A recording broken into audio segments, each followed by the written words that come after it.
Cover 3 Deep Raiders podcast. Dwayne Douglas here and Sean Oahu Raider. It's raining in Cali. I usually brag about the weather. It's raining tonight, but we need it. We desperately need the rain. It never rains out here. Isn't that the old R&B song, Never Rains in Southern California? Man. I love that song. So we had an assignment this week, and we were going to go just like, I got Phil on the show because I wanted to be a realistic person on the show. I don't want, we're going to be 17-0. We're looking at realistic, knowing the cap situation with the Raiders and everything like that, 4 realistic guys who could be free agent targets for the Raiders. And we can alternate. I guess I might want to go. I'll go first on this one, and then you can come in after that. We need a backup running back because I think the style of Josh Jacobs basically tells you that he will not play 16 or 17 games. He's not going to play. So everybody's gonna, first thing people are going to say is Mark Ingram. He seems like a perfect guy for Gruden and everything like that, veteran, all that stuff like that. But there's a guy who I really have always admired because the movie didn't come out yet, Maverick, but I'm in the need for some speed. I'm looking at this guy, and he's always averaged 4.3 yards a carry, up to 5.3. He played in San Francisco. He did that zone read stuff, right? And if you make a mistake with Matt Breida, he can take it to the house. You can do screen passes with this guy. You can do a lot of different things with him, and he's a Ferrari as far as that goes. He plays a lot of games. You're not asking him to be the number one running back. You're not. But I think when you have to do that third series where they usually gave it to Booker, now you give it to somebody like Matt Breida who can really just catch the ball in the backfield and just be that the kind of that zone read or that gun run where you make a mistake, the guy can go all the way. Who you got for your first one? No. Your thoughts about Breida, real quick, if you have. Quick thoughts on Breida. I think that's a great one. I overlooked that. I do think they'll do something at running back. I didn't select anybody that I would put on my dice for free agency, but Breida he's a great fit for more of an explosive playmaker in space. I saw an article today about Todd Gurley. I'm like, you want some Todd Gurley? No, want somebody. I don't want a long strider. I want boom gone. Yeah, I want a quick, agile player, a playmaker. I want what Aguilar did to the wide receiver group. I want a running back that's going to have a high touch yards per average, whether it's a rush or a run. They'll need some durability back there, but that's a nice pick. And that's a guy that works his butt off. And a lot of people that I know that are Niner fans, that he's like he has like his mini huge following. Like people just love that guy. So, that would be a good pick. For me, which is totally funny because he's not a free agent, so this doesn't count. But Jerick McKinnon, if they decide to go out, so he signed a 4-year deal in 2018. If they decide to let him, he's getting cut. He's getting cut. Don't worry about it. And that's so. Again, you said free agent, but Jerick McKinnon to me, same type of like either or. They're both going to be in the same kind of class of what you're going to sign them for and give you that same kind of big play value. But me, who I got. Number one, Marcus May played for the New York Jets. He's a free safety. We need a free safety. I know we just talked to Phil. I don't think we can afford to draft an unproven player, a player that we're not too sure about, that doesn't have much NFL film. I think we just need someone that can come in. Abram will be in the box. We need a guy that has speed, range, can read the ball and make plays. Marcus May, he's not. They got rid of Jamal Adams out of there, and Marcus May's agent is already upset because the Giants said they would prioritize him in free agency. It's not happening. He's a guy that saw his best season this last year in a contract year. Hello, we see it all the time. Yeah. He's 27 years old. He was like a second-round draft pick out of Florida. He's got some nice pedigree to him. He's versatile, about 6 foot, 210, typical free safety size. I feel like that's someone they need to call and just see if they what type of price tag. I feel it makes too much sense to check a box. You can't have I don't know what's going to happen with Eric Harris and all that stuff, but you need to have someone back there. And if you still want to draft a free safety in this 3rd round, 4th round and see that's fine. But at least you check a box and you have someone that Gus Bradley can see can play within that range on the back end of the defense. He has the speed. Again, his agent's upset with the organization. Not too many people that get upset with the Jets retain. They're gone. That organization, if something happens, they're gone. And he's the same guy that ironically enough, after Henry Ruggs, torched the Jets and Carr, they threw it up one off that Hail Mary. He was like the first vocal player in that locker room, calling out, his defensive coordinator, and which led to a firing. So I feel he's got some fire, some leadership. He's 27 years old. He's not going to break the bank, but he helps you check a box on defense. Yeah, free safety is going to be a spot. John Johnson is a guy who from the Rams who Raider fans and who Raider fans are kind of court, trying to court to come over. Jason Barrett had an outstanding season last year with the 49ers. I think I'm going after all 49ers here for some reason, but he also has familiarity with this cover 3. They could definitely probably use a veteran there in that spot. Just to help out. I know people are going to say Sherman, but no, thank you. Another Niner. Another Niner. Las Vegas Niners. But yeah, that's the guy who I would like as well. I'm gonna go with my last guy, and then and you can just finish it out real quick because it's gonna be real quick. Hassan Reddick is gonna be probably a splashy guy. They finally put him at defensive end. He had 12.5 sacks. And he did well. Yeah. He did well. So as soon as I watched Taped Online, and of course BD said, well, he did have 5 in one game. So I said, okay, fine. He had 5 in one game against the Giants.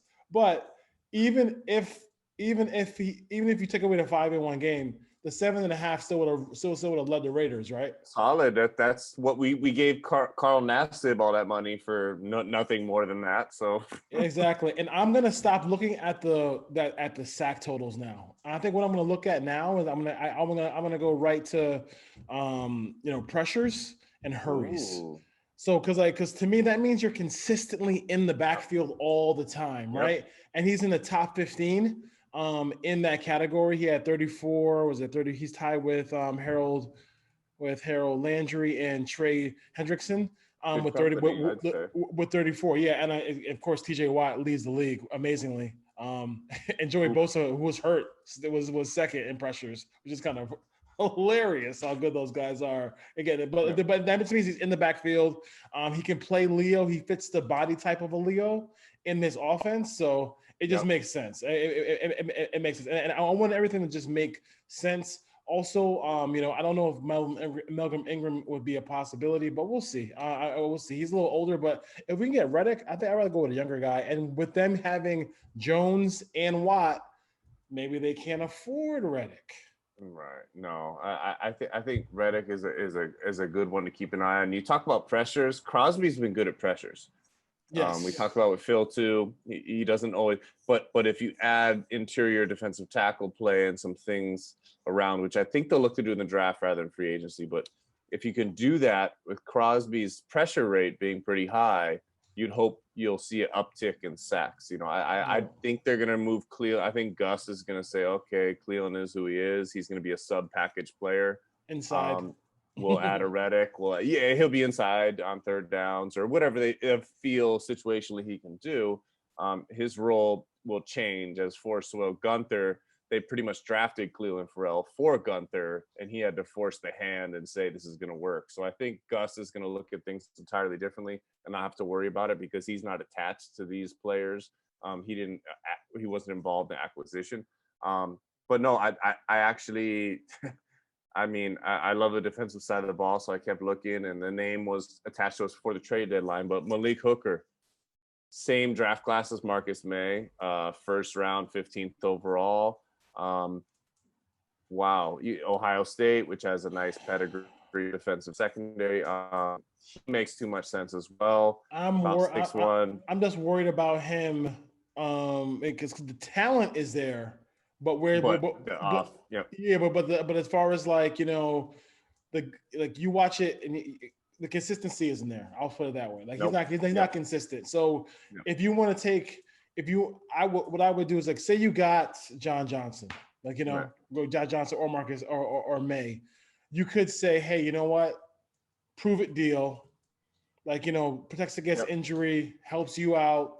You know, all those things like that. I mean, because he's going to be interchanging people in and out. So we'll see. But that's, you know, that'd be a good move there. I mean, Malik Hooker could make some things happen with the Raiders.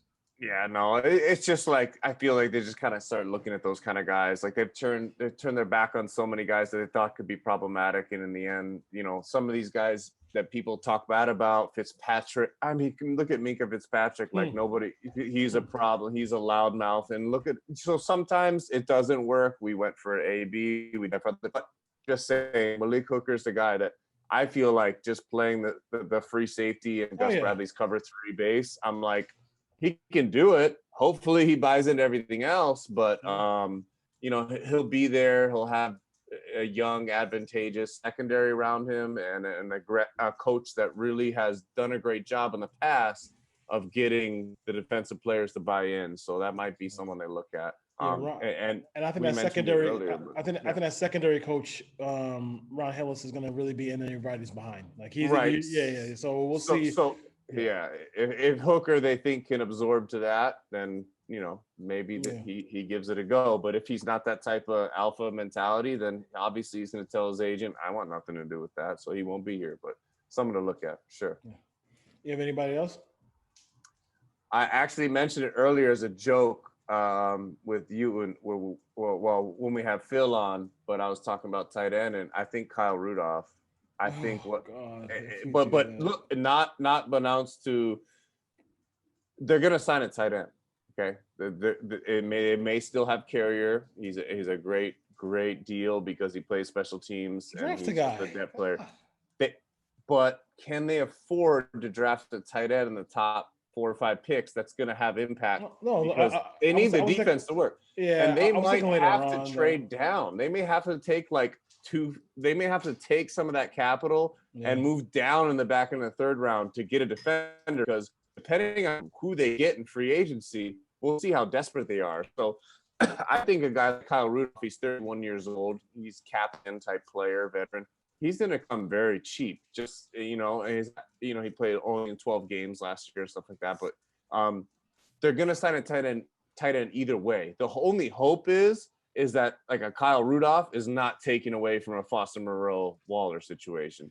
That's what I'm Whatever scared happened with Witten, and that's what I totally agree. I'm just being a realistic Raider fan, and Gruden is going to get a tight end, and I can see him look. And if you didn't notice, Jared Cook was let go today by the Saints as well. Could you imagine? Oh God. I don't know. I'm just saying it's not to my fortune. Tyler Eifert. Eifert too. Let's go. They're gonna sign a tight end, so don't act like this is impossible. And so we'll just see. So I'm just basing it off of what Gruden likes, and you know I think having a strong tight end room is important. They want to get back to running the football and stuff.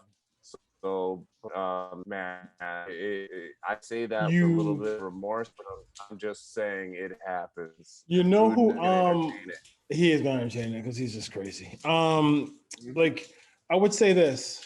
You know who was just an outstanding pass rusher that nobody talks about is Carl Lawson from the Bengals.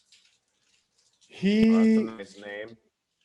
He's a guy who had 40. He was, I mean, the top 3 guys who led the league in pressures. You know it's Watt, you know it's Bosa, and you know it's Aaron Donald. And then right after that is Carl Lawson. That's wild. And that is like a name you wouldn't even think. And like when you watch him on film, I mean, the guy is just a mean, nasty player. So it's kind of like, you think about something like that. And also, what about, I mean, is Levante David is a free agent. Oh boy. I mean, he won the ring. He's been there a long time. He wants to get paid. Yeah. Like, I mean, I can't. You know, I really can't fault them for that as far as that goes. As far as that goes, I listen. We all know what they need. It's pass rush. It's safety. If you get the solid safety in this defense, you're not giving up. You're not giving up the big play. Right, and that's yeah, yes. so yeah, you know, so you're asking the young corners to be aggressive on the short stuff, and I think Right. and make life simpler for them. So, I mean, Arnett and Mullen have talent. It's not like they're like Oh yeah. no physical scrub. They're not physical scrubs. Yep. Amik Robinson has talent, but again, like Mayock said, you drafted a slot corner. You drafted an outside corner to play slot. Play slot, yeah. And that's not an easy transition. So. Yeah, and I also like Isaiah Johnson. I'm still like Gus Bradley. I feel like If somebody screws up, we'll see. He could take it from somebody.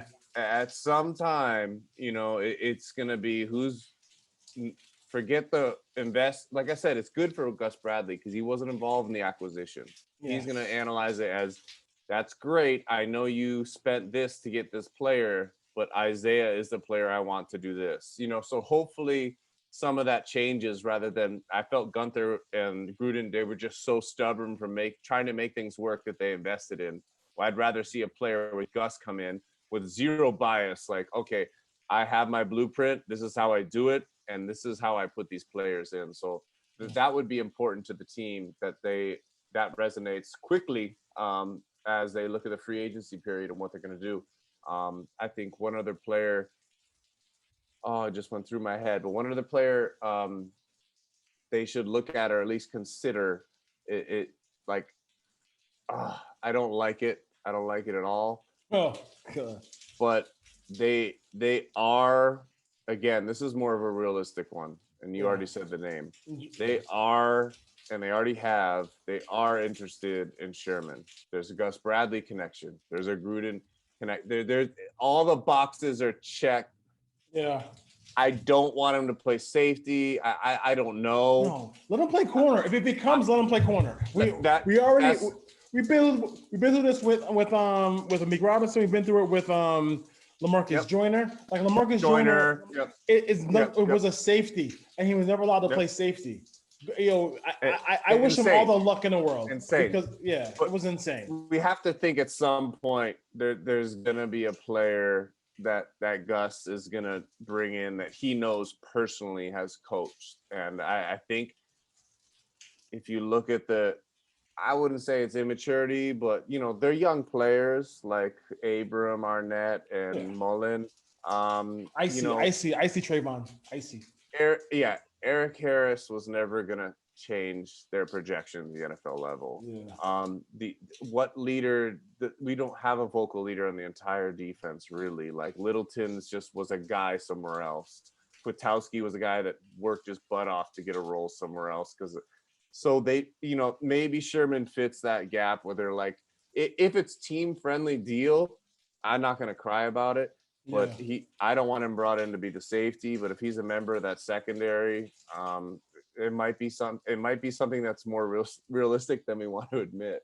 Yeah, I mean, to me, I'd rather go with I'm walking into that room saying I can scheme up the offense. Like you guys, you at some point you have to. If you're around friends, you gotta trust them. Like you gotta trust. You gotta trust Mike. You gotta trust Gus. Like they're your boys, dude. They're not trying to take your job. Like you have a 10-year contract. You have the most security, unjustly. Of anybody, unjustly in the league. You know, so you have it. So just let your boys do their jobs. Like you know what I'm saying. Like I mean, it makes no sense whatsoever. The raindrops are falling. So if you hear in the background, it's good. It's all good. California desert is prospering. Yeah. If you are into that ASMR, like little sounds at nighttime to help people go to sleep. You're a Raiders fan. You're used to sleep sounds, but yes, exactly. Ending your nightmares. Exactly. So Cover 3D Raider podcast. Hit us up on Twitter. Instagram. We're gonna say we have a new segment called "Let's Fight." We're not gonna physically fight, but we're just gonna go back and forth about an NFL topic. We had a really good, text back and forth. So it'd be kind of cool to kind of go about that with JJ Watt going to the Cardinals. We'll see what happens as far as that goes. That should be fun to watch. But JJ Watt is a absolute beast, man. I mean, the guy is he led the league in pressures, and he was up there in sacks. The guy is a Hall of Famer. So somebody just wrote from the Houston Chronicle that I think it's John McClain, who was one of the big beat writers. He said that they should look into trading Kyler for Watson now. No, it's too funny. I knew everyone would say that. That's the pipe, but could you imagine? It's not happening. I don't think any of these quarterbacks are going to get traded anyway. So we'll see what happens. I think the only one that happened that was Jared Goff. I think that was. I don't think there's going to be another big one. And people. And it was so many connections. It was so many connections too, because the whole he knew Stafford. They're kind of related, stuff like that with McVay and all the things like that. Clayton Kershaw, right? They're best friends or whatever. I can't stand Clayton Kershaw, but he's damn good. All right, so we'll be back next week with March to Match Ken as well. Sean, we out. Take care. Cool. Thanks for listening.